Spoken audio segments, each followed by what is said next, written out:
Hi, welcome to the Zero Proof Life YouTube channel. I'm Coach Brandy. And I'm Coach Carolyn.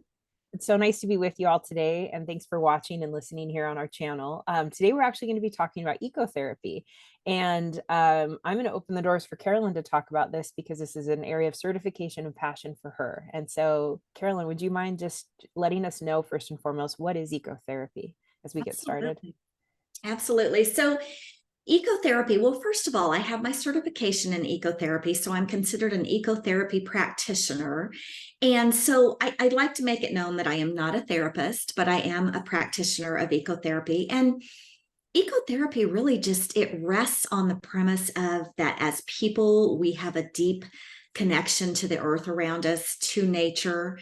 And in that same vein, if we do not foster that connection, then it can really negatively impact our health, specifically our mental health. And so, it's really just, it doesn't need to be complicated. It's basically just getting out and enjoying nature in a nutshell and allowing for nature, for there to be a two-way relationship, basically, giving and also receiving from nature. So that's really, in a nutshell, that's what ecotherapy is.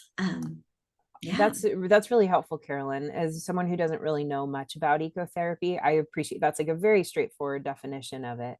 I do have a question for you, but I think I'm going to hold it for Okay. now. But I do have a question for you, but would you mind sharing with us about how you got into ecotherapy and why it's such an important part of your life? Yeah, absolutely. Absolutely. I grew up in two homes, which is a story for another day. But in my dad and my stepmother's home, we spent so much time outdoors. And so as a child, that's where I thrived. I really felt safe there. I really felt like that's where I was the true me, so to speak. And as an adult, I got away from that some. And I started my journey with alcohol, kind of was accelerating and accelerating. And I had finally decided that it was not serving me. It was, my health was, suffering from it. And I made this choice to stop drinking. And that was literally how it went for me. Like, I made a choice to stop drinking. And then I tried to figure out how I could make that work for myself. I did not have a program yet. I had not found, we're all trained under this naked mind. I had not found that yet. And I just knew that I wanted to make alcohol small and irrelevant. And what I intuitively did is went back to my childhood. Like, I just spent a ton of time outdoors.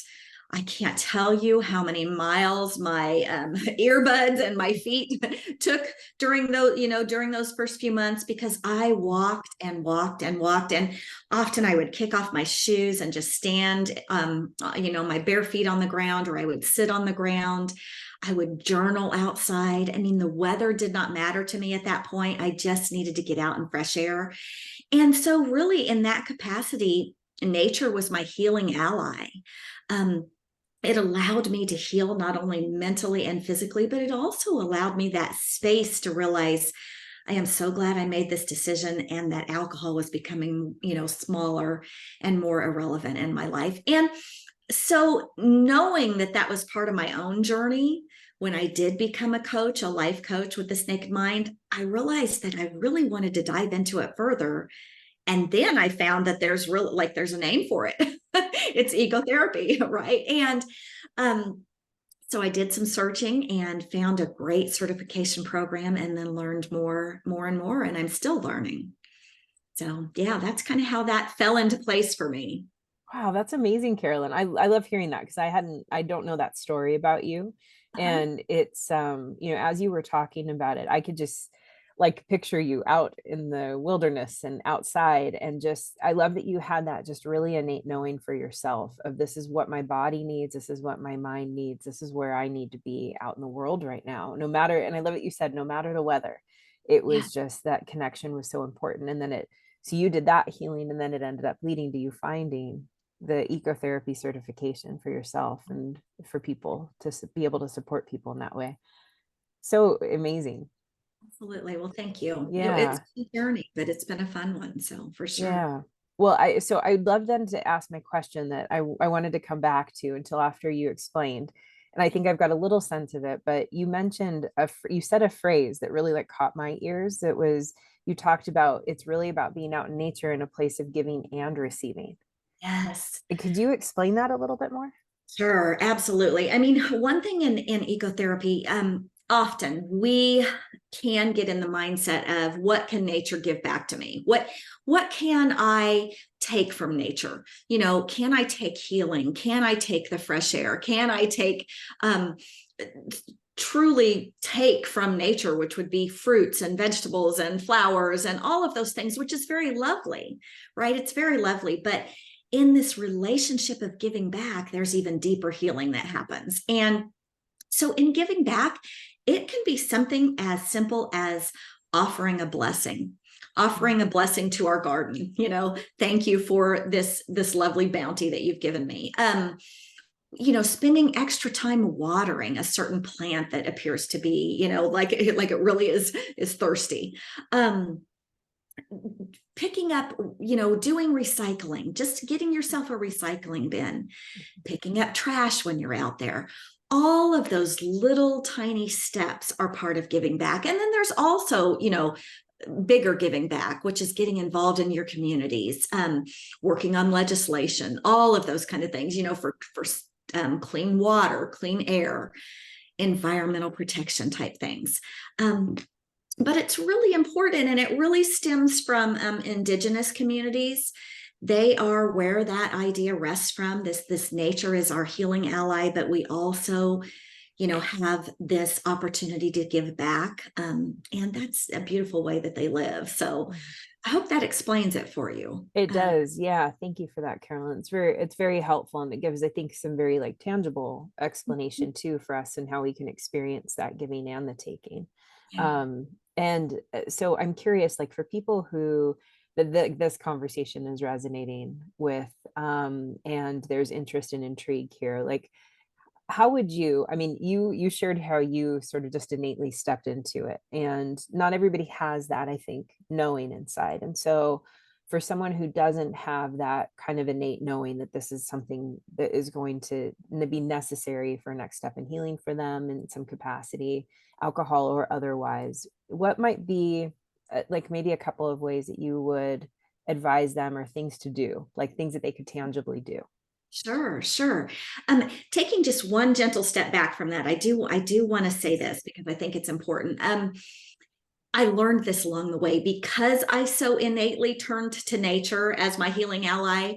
It was a door had opened for me when I found this out, that nature's not, and being outside is not always safe for people. They may not feel safe in that capacity. And so, first of all, knowing for yourself, it can be something like trauma that happened in childhood, like falling out of a tree, breaking an arm, falling down on your bike, getting skinned up. It's not, and then there's also cultural references that, you know, it may not feel safe for people to use nature in this capacity. And so I'm really glad that you asked the question, because these are easy ways to ease in.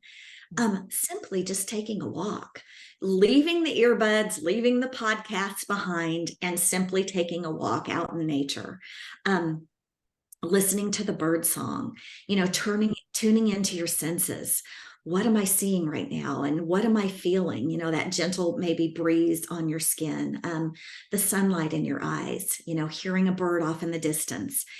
All of that brings us back into our body and can help, you know, as you know, help us feel safe. And so that's one thing, just getting out there, just taking a nature walk. And even if you don't have that capacity in your, you know, area of the world, even walking in a neighborhood, just being out in the fresh air, even if you are in the city, is part of ecotherapy. Gardening, again, you know, if you do not have the space in your own area, and even if you think you don't know what you're doing, my mother had a lovely green thumb. I did not inherit it. I have to, you know, I have to really work hard at gardening. It doesn't come naturally for me. But even just some house plants, that's another thing, bringing nature in. As you can see, I have a couple of betta bowls behind me. I mean, the fish are in the bottom, the plants on the top. They're very easy to take care of. They're kind of their own little ecosystem. Things like that, just having nature in your environment, the natural world, bringing it in. So gardening, And then when people are ready, they can take a bigger step into like forest bathing, which really is just wandering in the wilderness, but it can be done with a guide, and that's a really lovely experience. I haven't done one with a nature guide. It's on my bucket list, but, just maybe listening to a gentle meditation, and then allowing for it, or plunking yourself down and writing in a journal during that time about what you do see and hear. Um, Wilderness and adventure therapy is literally getting out there in the elements. So there's that next step of, when people are feeling okay, like maybe I want to take the next step. All of those things work great for teenagers who are maybe struggling to trust. Nature's always changing, the natural world, earth, the weather, everything is always changing. But in that change, it can help them realize that they can trust some of their instincts, and they can trust the people that they're with. So that's really lovely. Gosh, I mean, I could go on, but animal assisted therapy is another form of ecotherapy. Owning a pet, literally just owning a pet and interacting with that pet and caring for that pet. That's another way of the giving back. And, equine horse therapy is so beautiful for healing. And so those are some ideas. I hope that's helpful. Yes. Oh my gosh, Carolyn, there were so many things you listed that I would never have even associated with ecotherapy. And two, I really loved how you kind of talked about that, how you can build up to different levels of it too. Like, start where you're at and what's accessible and available to you. And then you can build from there. So I love that. This has been really enlightening for me. So I hope it is for viewers as well. So yeah. Is there anything else, Carolyn, before we wrap up that you think would be helpful? I mean, just the fact of don't get too caught up in the terminology and the word itself. Because I think ecotherapy, that word sometimes can make us take a step back and think, well, I don't need that. But it is more just about getting out there in the natural world and being able to take that fresh breath of air. Oh, I know one thing I would love to do. Let's do this at some point, Brandy. Yes, Let's do please. another conversation specifically around grounding and earthing. Because just going outside and kicking our shoes off and standing on the bare earth can be so healing, and there's various reasons why. So we'll do that. We'll do that in a further podcast or in a further interview. I'd love that. Well, that's something I learned from you, Carolyn, and I'm really intentional about that whenever I get the opportunity now. So, like there's nice grass patches right outside my yoga studio. And Oh, anytime I have an extra 5 minutes after yoga, I just go out there and stand on the grass, and there's water right there. So look at the water and listen to the yes. Oh, birds. And it's just like, oh, yeah, I get it. So I'll look forward to having that conversation together soon. So so thank you. awesome. Yeah, thanks, Carolyn. We appreciate your insights and insights around this conversation today around the topic of ecotherapy. Thank you.